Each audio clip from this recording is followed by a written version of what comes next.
Selamat pagi semua, perkenalkan nama saya Stella Maris Seleki dari Program Studi Budidaya Perairan, Fakultas Perikanan dan Ilmu Kelautan, Universitas Patimura. Di sini, saya akan menjelaskan tentang sistem imun pada ikan mas dan ikan koi. Apa itu sistem imun pada ikan? Sebagai pertahanan diri ikan terhadap paparan lingkungan yang berpotensi menimbulkan penyakit dan infeksi, ikan mempunyai sistem pertahanan tubuh yang merespon adanya sumber penyakit yang akan masuk ke dalam tubuh.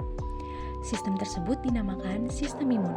Sistem imun pada ikan tersebut dapat dibedakan menjadi dua macam berdasarkan sifat responnya, yaitu sistem imun non-spesifik atau alamiah dan sistem imun spesifik atau aditif.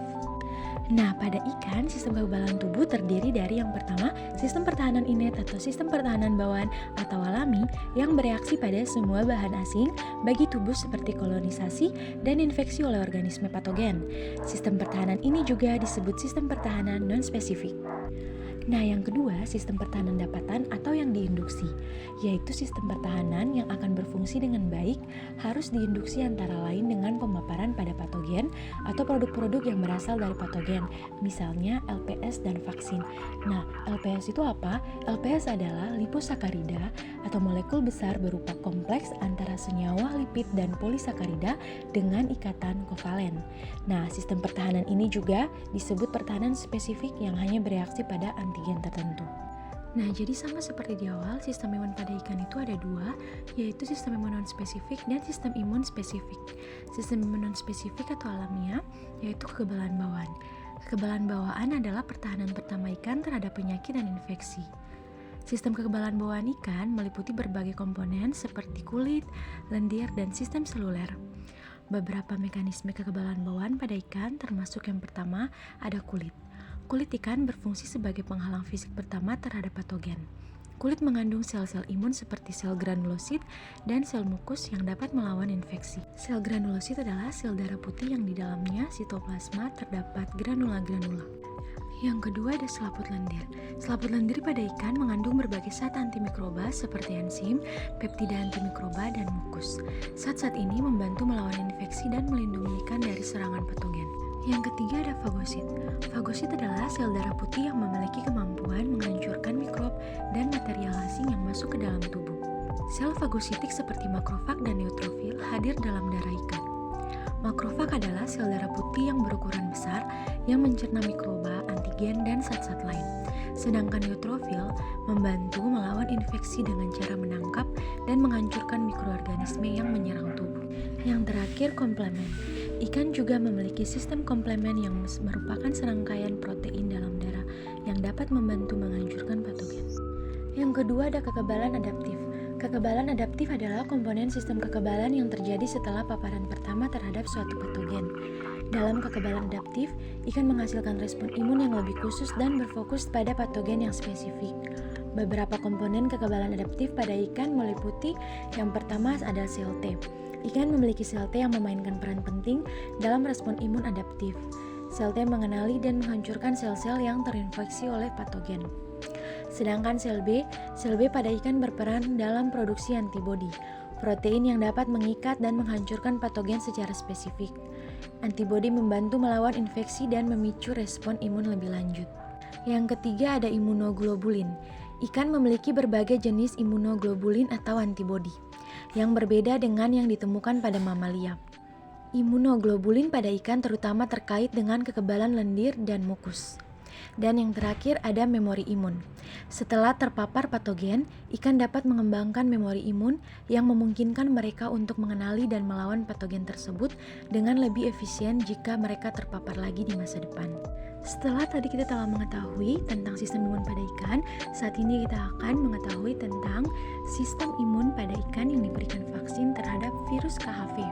Yang kita tahu bahwa koi herpes virus merupakan agen penyakit berupa virus yang sering menyerang ikan mas maupun ikan koi.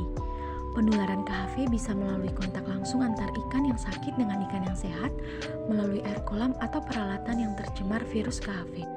Virus KHV dapat menyebabkan tingkat kematian yang sangat tinggi pada ikan koi dan ikan mas, bahkan hingga 90-100%. Metode penyebaran penginfeksian KHV yaitu secara horizontal melalui media air sehingga ikan yang terinfeksi akan dengan mudah menginfeksi ikan lain yang sehat dengan cepat. Salah satu pengendalian untuk koi harvest virus adalah dengan metode vaksinasi pada ikan.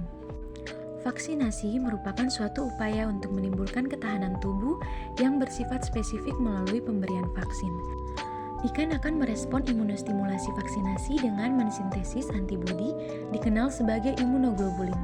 Karena itu, antibodi hanya akan bereaksi terhadap agen penginduksinya dan berfungsi sebagai aglutinin, presipitin, opsonin, dan antitoksin. Imunoglobulin ikan dapat ditemukan dalam plasma darah, mukus, dan cairan tubuh. Aglutinin adalah jenis serum antibodi yang dapat menggumpalkan aglutinogen atau protein yang dapat menggumpal.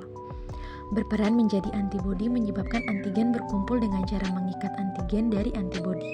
Presipitin adalah antibodi yang dapat bekerja dengan cara mengendapkan atau presipitasi antigen. Opsonin adalah antibodi yang bersifat merangsang serangan leukosit terhadap antigen. Sedangkan antitoksin adalah antibodi dengan fungsi menetralisir racun dan dapat membunuh bakteri. Bagaimana sistem kerja vaksin terhadap virus KHV? Vaksin DNA merupakan metode pencegahan penyakit melalui vaksinasi dengan prinsip kerja meningkatkan sistem kekebalan spesifik pada inang. Pada ikan, vaksin DNA bekerja dengan cara mengenalkan fragmen DNA dari patogen ke dalam tubuh ikan, sehingga sistem kekebalan tubuh ikan dapat mengenali dan memproduksi antibodi untuk melawan patogen tersebut. Seperti terlihat di gambar, ketika vaksin DNA masuk ke dalam tubuh ikan, fragmen DNA virus yang terkandung dalam vaksin akan diambil oleh sel tubuh ikan dan dimasukkan ke dalam nukleus sel. Injeksi vaksin DNA dilakukan secara intramuskular pada ikan. Caranya adalah dengan memasukkan jarum suntik ke dalam otot ikan, seperti otot dorsal atau otot ventral. Injeksi dilakukan dengan hati-hati untuk menghindari kerusakan pada jaringan ikan.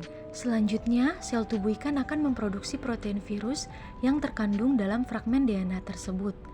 Protein virus yang diproduksi akan dianggap sebagai benda asing oleh sistem kekebalan tubuh ikan, sehingga tubuh ikan akan memproduksi antibodi untuk melawan protein virus tersebut. Antibodi yang diproduksi akan membantu meningkatkan kekebalan tubuh ikan terhadap infeksi virus yang sebenarnya. Selain pemberian vaksin DNA melalui intramuskular pada ikan atau penyuntikan, pemberian vaksin DNA juga bisa melalui metode perendaman. Vaksin DNA KHV diberikan melalui metode perendaman pada ikan uji selama 1 jam dengan masa pemeliharaan selama 30 hari. Vaksinisasi dilakukan sebelum ikan terkena virus KHV. Tujuan dari vaksinisasi adalah untuk meningkatkan sistem kekebalan tubuh ikan sehingga ikan dapat terhindar dari infeksi virus KHV. Sebelum ikan uji direndam dengan vaksin, terlebih dahulu dilakukan treatment dengan menggunakan air garam selama 5 menit dengan dosis 2 gram per liter. Hal ini bertujuan untuk meningkatkan tingkat osmoregulasi pada tubuh ikan sehingga mampu membuka pori-pori tubuh dan vaksin masuk ke dalam tubuh. Proses vaksinasi dilakukan selama 1 jam dengan masa pemeliharaan selama 30 hari. Ketika vaksin masuk ke dalam tubuh ikan, sistem kekebalan tubuh ikan akan merespon dengan mengenali antigen yang terkandung dalam vaksin tersebut. Selanjutnya, sel-sel imun ikan akan memproduksi antibodi untuk melawan virus yang sesungguhnya jika terjadi infeksi di kemudian hari. Vaksin DNA juga dapat merangsang produk sel-sel T yang dapat membantu melawan infeksi virus. Nah, itu tadi sistem kerja vaksin DNA terhadap virus KHV dan juga respon sistem imun ketika vaksin DNA masuk ke dalam tubuh ikan. Semoga bermanfaat.